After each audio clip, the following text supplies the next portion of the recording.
ಅವ್ರು ಹೇಳಿದಂತೆ ಹಲವಾರು ಆರೋಪಗಳು ಬಂದರೂ ಕೂಡ ಎಲ್ಲವನ್ನೂ ಕೂಡ ಮರೆತು 2 ಫೀಟ್ 1 ಅನ್ನುವಂತ ಸಾರಿದ್ದಾರೆ ಮತ್ತು ಇವರೇ ಮುಂದಾಗಿ ಆ ಒಂದು ಮಾಡುವಂತ ಪ್ರಯತ್ನವನ್ನು ಮಾಡಿದ್ದಾರೆ. ನನಗೆ ಗೊತ್ತಿದೆ.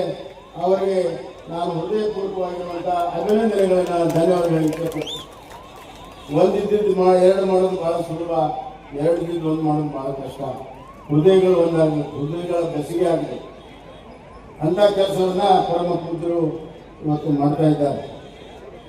ಬಂಧುಗಳೇ, ನಮ್ಮ ತಾಯಿ ವೇದರಾಣಿಯವರು ಬಹಳ ಚೆನ್ನಾಗಿ ಮಾತಾಡಿದ್ರು. ನಾನು ಕೇಳ್ತಾ ಇದ್ದೆ, ಕಾಯಕದ ಬಗ್ಗೆ ಬಹಳಷ್ಟು ಒತ್ತನ್ನು ಕೊಟ್ಟು ನಮ್ದೆಲ್ಲ ಕಾಯಕ ನಿಷ್ಠವಾಗಿರುವಂತಹ ಸಮಾಜ, ಪಂಚಮಸಾಲಿ ಸಮಾಜ ಮತ್ತು ಇತರ ಲಿಂಗಾಯತ ಸಮಾಜ ಎಲ್ಲ ರೈತಾಪಿ ಸಮಾಜ. ಮಣ್ಣಿನ ಜೊತೆಗೆ ಮಣ್ಣಾಗಿ ಮಣ್ಣಿನಲ್ಲಿ ಬೆವರನ್ನು ಸುರಿಸಿ ಬಂಗಾರದ ಬೆಳೆಯನ್ನು ತೆಗೆಯುವಂತಹ ಸಮಾಜ ಇದು. ಯಾರು ಮಣ್ಣಿನ ಜೊತೆಗೆ ನಿಕಟವಾದ ಸಂಪರ್ಕ ಇರ್ತದೋ ಅವರು ಬಹಳ ಪ್ರಾಮಾಣಿಕವಾಗಿರ್ತಾರೆ, ನಿಷ್ಠೆಯಿಂದ ಇರ್ತಾರೆ.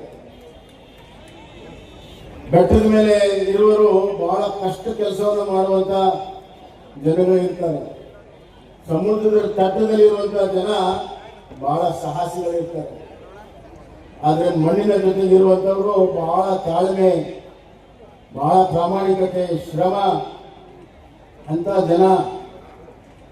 ಇವತ್ತು 5,000 ವರ್ಷಕ್ಕಿಂತ ಹೆಚ್ಚು ಈ ಮಣ್ಣಿನ ಸಾರವನ್ನ, ಶಕ್ತಿಯನ್ನ ಉಳಿಸಿಕೊಂಡು ಬಂದಿರುವಂತಹದ್ದು ಯಾವುದೇ ಸರ್ಕಾರ ಅಲ್ಲ, ಯಾವುದೇ ಅಧಿಕಾರಿಗಳಲ್ಲ, ಯಾವುದೇ ಸಂಸ್ಥೆ ಅಲ್ಲ, ಅದು ಕೇವಲ ರೈತ.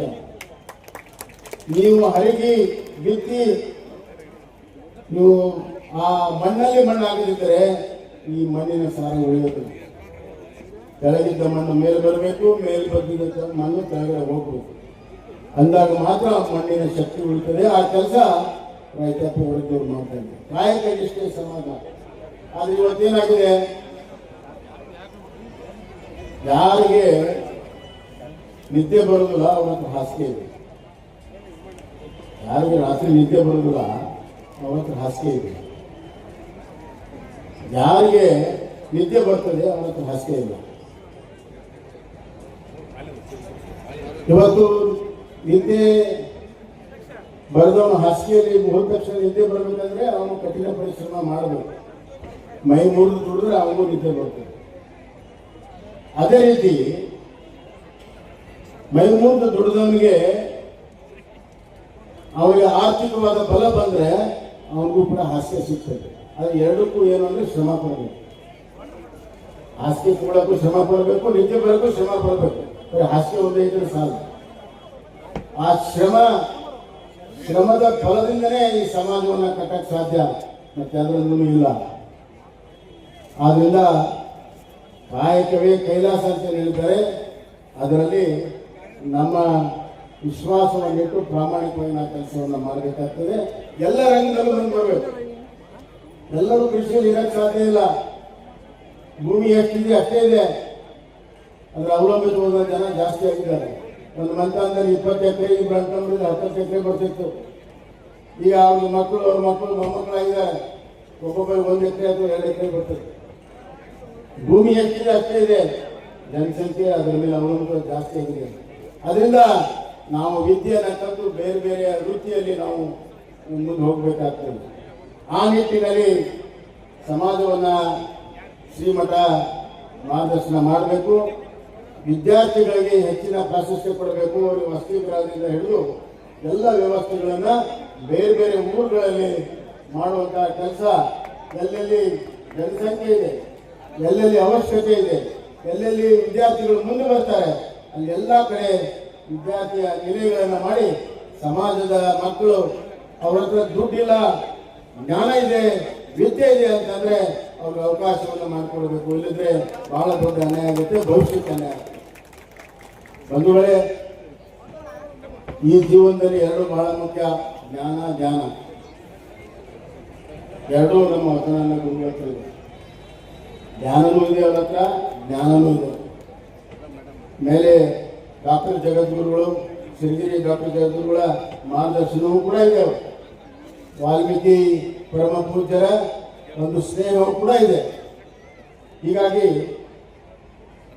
ಅವರ ಮಾರ್ಗದರ್ಶನದಲ್ಲಿ ಮುಂದಿನ ದಿನಗಳಲ್ಲಿ ಈ ಸಮಾಜ ಅತ್ಯಂತ ಉತ್ತುಂಗಕ್ಕೆ ಹೋಗಲಿ, ಈ ಸಮಾಜದ ಮಕ್ಕಳು ಎಲ್ಲ ರಂಗದಲ್ಲಿ ಮುಂದೆ ಬರಲಿ.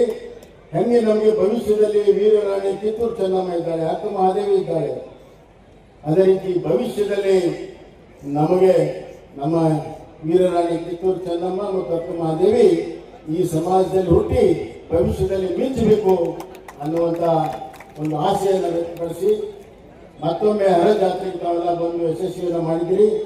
ಶ್ರೀಪೀಠಕ್ಕೆ ತಮ್ಮ ಭಕ್ತಿಯನ್ನು ತೋರಿಸಿದಿರಿ. ಭಕ್ತಿಯ ಮುಂದೆ ಯಾವುದೂ ಶಕ್ತಿ ಇಲ್ಲ, ಆ ಭಕ್ತಿಯ ಶಕ್ತಿಯನ್ನು ತಾವು ತೋರಿಸಿದ್ರಿ.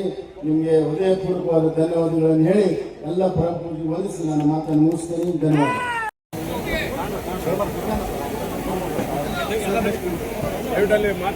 ಅವಕಾಶ ಕೊಟ್ಟಿದ್ದಾರೆ. ನೆರೆದಿರುವಂತಹ ಶರಣರಿಗೆ ಎಲ್ಲರಿಗೂ ಶರಣ ಶರಣಾರ್ಥಿ. ಹರಜಾತ್ರೆಯ ಮಹೋತ್ಸವದ ದಿವ್ಯ ನೇತೃತ್ವವನ್ನು ವಹಿಸಿರುವಂಥ ಪರಮ ಪೂಜ್ಯ ಶ್ರೀ ಜಗದ್ಗುರು ವಚನಾನಂದ ಮಹಾಸ್ವಾಮಿಗಳು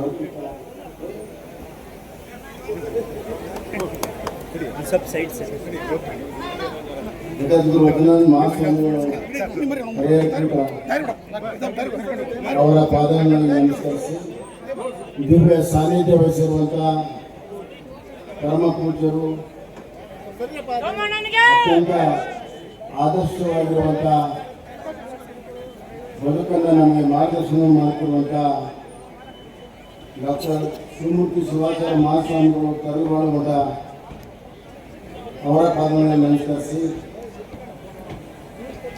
ವಾಲ್ಮೀಕಿ ಗುರುಕೂಟದ ಪರಮ ಪೂಜ್ಯರಾದಂಥ ಪ್ರಸನ್ನಾನಂದ ಮಹಾಸ್ವಾಮಿಗಳ ಪಾದಗಳನ್ನು ನಮಸ್ಕರಿಸಿ ಬಸವ ಮಾಚಾರ್ಯರ ಸ್ವಾಮಿಗಳ ಮಡವಾಳ ಗುರುಕೂಟ ಅವರ ಪಾದಗಳನ್ನು ನಮಸ್ಕರಿಸಿ ಹಾಗೂ ಮಲ್ಲಿಕಾರ್ಜುನ ಸ್ವಾಮಿಗಳು ಅವರ ಪಾದಗಳನ್ನು ನಮಸ್ಕರಿಸಿ ಈಗ ತಾನೇ ಮಾತನಾಡಿ ನಿರ್ವಹಿಸುತ್ತಿರುವಂಥ ನಮ್ಮ ಹಿರಿಯರು ಕೇಂದ್ರದ ರೈಲ್ವೆ ಮತ್ತು ಜಲಶಕ್ತಿಯ ಸಚಿವರಾದಂಥ ಶ್ರೀ ಸೋಮಣ್ಣವರೇ,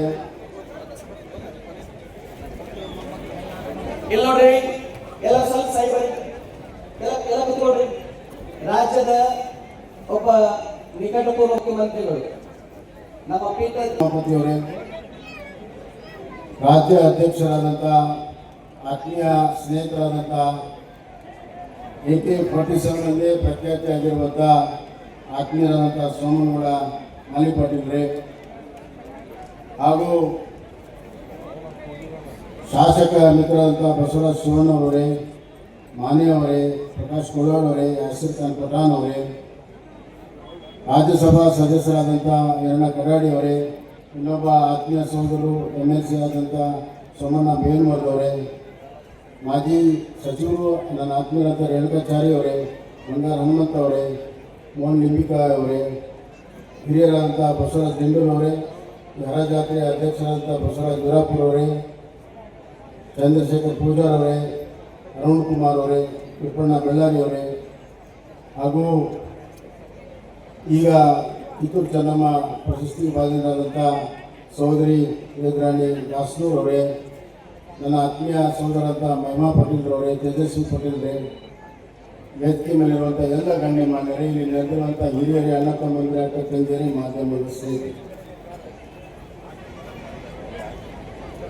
ಹರಿ ಮತ್ತು ಹರ ಸಂಗಮ ಕ್ಷೇತ್ರ ಇದು ಹರಿಹರ. ಈ ಎರಡೂ ಭಕ್ತಿ ಜನ ಎಲ್ಲಿ ಕೂಡ್ತಾರೋ ಅಲ್ಲಿ ನಮ್ಮ ಸಂಸ್ಕೃತಿಯ ಜಾತ್ರೆ ಆಗ್ತದೆ. ಇವತ್ತು ಈ ಹರಿಹರ ಹರಪೀಠದಲ್ಲಿ ನಡೆಯುವಂಥ ಜಾತ್ರೆ ಬಹಳ ಅರ್ಥಪೂರ್ಣವಾಗಿ ಆಗ್ತಿರೋದು. ಅದಕ್ಕೆ ಕಾರಣ ನಮ್ಮ ಗುರುಗಳಾದಂಥ ವಚನಾನಂದ ಮಹಾಸ್ವಾಮಿಗಳು. ಅವರು ಶ್ವಾಸ ಗುರು ಅಂತಂದರೆ ಆ ಶ್ವಾಸ ಜ್ಞಾನ ಅತ್ಯಂತ ಉತ್ಕೃಷ್ಟವಾಗಿರುವಂಥ ಜ್ಞಾನ. ನಾವು ಕೂಡ ದಿನನಿತ್ಯ ಉಸಿರಾಡ್ತೇವೆ, ಆದರೆ ಅದರ ಮೇಲೆ ನಮಗೆ ಜ್ಞಾನ ಇಲ್ಲ ಮತ್ತು ನಿಯಂತ್ರಣ ಇಲ್ಲ. ಯಾರು ಶ್ವಾಸದ ಮೇಲೆ ನಿಯಂತ್ರಣ ಹೊಂದ್ತಾರೆ ಅವನೇ ಯೋಗ ಗುರು. ಸುಲಭ ಅಲ್ಲ, ಪ್ರಯತ್ನ ಮಾಡಿ ನೋಡಿ, ಸುಲಭ ಅಲ್ಲ. ಆದರೆ ಸಣ್ಣ ವಯಸ್ಸಿನಲ್ಲಿಯೇ ದೊಡ್ಡ ಸಾಧನೆಯನ್ನು ಮಾಡಿರುವಂಥದ್ದು ನಮ್ಮ ಪಂಚಮಸಾಲಿ ಪೀಠದ ಪರಮ ಪೂಜ್ಯರಾದಂಥ ವಚನಾನಂದ ಮಹಾಸ್ವಾಮಿಗಳು. ಹೀಗಾಗಿ ಅವರು ಸಮಾಜವನ್ನು ಕೂಡ ಅದೇ ಶಿಸ್ತಿನಿಂದ, ಅದೇ ನಿಯಮದಿಂದ, ಅದೇ ಒಂದು ಸಂಸ್ಕಾರ ಸಂಸ್ಕೃತಿಯಿಂದ ಕಟ್ಟಬೇಕನ್ನುವಂಥ ಮಹದಾಸೆಯನ್ನು ಹೊಂದಿದ್ದಾರೆ. ಅದು ಅಷ್ಟು ಸುಲಭದ ಮಾತಲ್ಲ. ಆದರೂ ಕೂಡ ಯೋಗ ಗುರುಗಳ ಸಾಧನೆ ಅಭೂತಪೂರ್ವವಾಗಿರುವಂಥ ಲಕ್ಷಣ. ಇವತ್ತು 8 ವರ್ಷ ಆಗಿದೆ ಅವರು ಪೀಠಾರೋಹಣ ಮಾಡಿ. ಈ ಅಷ್ಟು ವರ್ಷದಲ್ಲಿ ಅವರು ಮಾಡಿರುವಂಥ ಸಾಧನೆಯನ್ನು ನೋಡಿದಾಗ ಖಂಡಿತವಾಗೂ ಈ ಸಮಾಜವನ್ನು ಅತ್ಯಂತ ಧಾರ್ಮಿಕವಾಗಿ, ಆಧ್ಯಾತ್ಮಿಕವಾಗಿ, ಶೈಕ್ಷಣಿಕವಾಗಿ, ಆರ್ಥಿಕವಾಗಿ, ಸಾಮಾಜಿಕವಾಗಿ ಒಂದು ಆದರ್ಶ ಸಮಾಜವನ್ನು ಕಟ್ತಾರೆ ಅನ್ನುವಂಥ ವಿಶ್ವಾಸವನ್ನು ನಾನು ಈ ಸಂದರ್ಭದಲ್ಲಿ ಹೇಳಕ್ಕೆ ಇಷ್ಟಪಡ್ತೇನೆ. ಈಗಾಗಲೇ ಅವರೇ ಹೇಳಿದರು, ಪರಮ ಪೂಜ್ಯ ಶಿವಮೂರ್ತಿ ಶಿವಾಚಾರ್ಯ ಮಹಾಸ್ವಾಮಿಗಳು ಅವರಿಗೆ ಪ್ರೇರಣೆ ಅನ್ನುವಂಥದ್ದು. ಈ ಪೀಠವನ್ನು ಮಾಡುವಾಗಲೂ ಕೂಡ ಸಿರಿಗೇರಿಯ ಡಾಕ್ಟರ್ ಜಗದ್ಗುರುಗಳ ಪಾತ್ರ ಬಹಳ ಹಿರಿಮೆದಿದೆ ಅನ್ನೋದನ್ನ ನಾನು ನೆನಪು ಮಾಡಿಕೊಳ್ತೇನೆ. ಈ ಪೀಠ ಮಾಡುವಾಗ ಹಲವಾರು ಜಿಜ್ಞಾಸೆಗಳಿತ್ತು. ಎಲ್ಲರೂ ಕೂಡ ಒಂದೇ ಪೀಠ ಆಗಬೇಕನ್ನುವಂಥ ಪ್ರಯತ್ನ ಕೂಡ ನಾವೆಲ್ಲ ಮಾಡಿದ್ವಿ. ಆದರೆ ಆ ಸಂದರ್ಭದಲ್ಲಿ ಕೆಲವರು ಆತುರದ ನಿರ್ಣಯವನ್ನು ತೆಗೆದುಕೊಂಡ ಕಾರಣದಿಂದ 2 ಪೀಠ ಆಯಿತು.